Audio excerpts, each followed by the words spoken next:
A spectre is haunting Europe, the spectre of communism. All the powers of old Europe have entered into a holy alliance to exorcise this spectre. Pope and Cesar, Metternich and Guizot, French radicals and German police spies. Where is the party in opposition that has not decried as communistic by its opponents in power?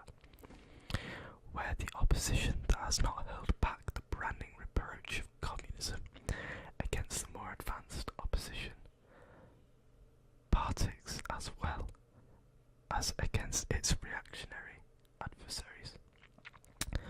Two things result from this fact. Communism is already acknowledged by all European powers to be itself a power. It is high time that communists should openly, in the face of the whole world, publish their views, their aims, their tendencies, and meet this nursery tale of the spectre of communism with a manifesto of the party itself.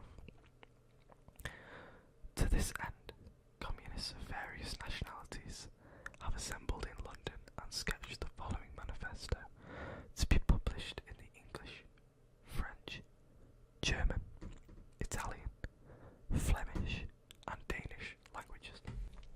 Chapter 1. Bourgeoisie and Proletarians.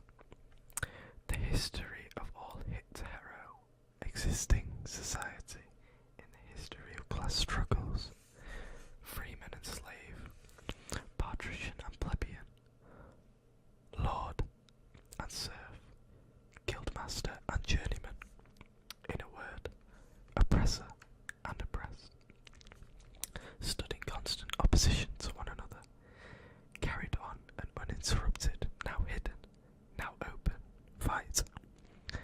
A fight that each time ended either in revolutionary reconstitution,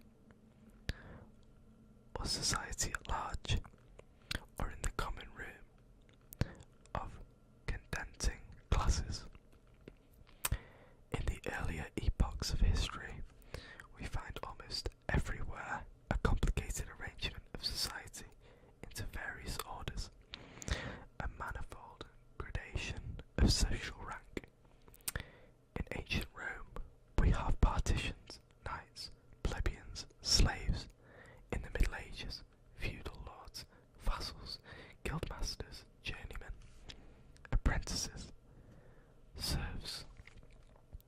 In almost all of these classes, again, subordinate gradations.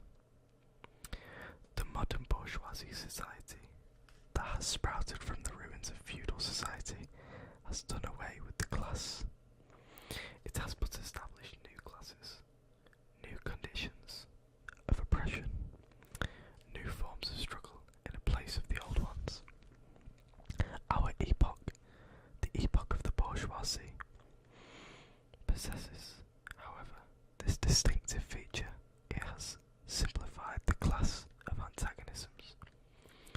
Society as a whole is more and more splitting up into two great hostile camps, into two great classes directly facing each other, bourgeoisie and proletariat.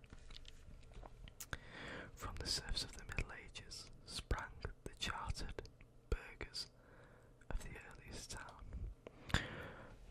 From these burgesses, the first elements of the bourgeoisie were developed. The discovery of America, the rounding of the Cape, opened up fresh ground for the rising bourgeoisie. The East Indian and Chinese markets, the colonization of America, trade with the colonies, the increase in the means of exchange and in commodities generally gave the commerce to navigation to industry an impulse never before known, and thereby the revolutionary element in the tottering feudal society a rapid development. The feudal system of industry, under which industrial production was monopolized by close guilds, now no longer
Sentimentalism, in the icy water of egotistical calculation, it has resolved personal worth into exchange values, and in place of the numberless, indefeasible chartered freedoms, has set up that single, unconscionable freedom. Free trade, in one word, for exploitation, veiled by religious and political illusions. It has substituted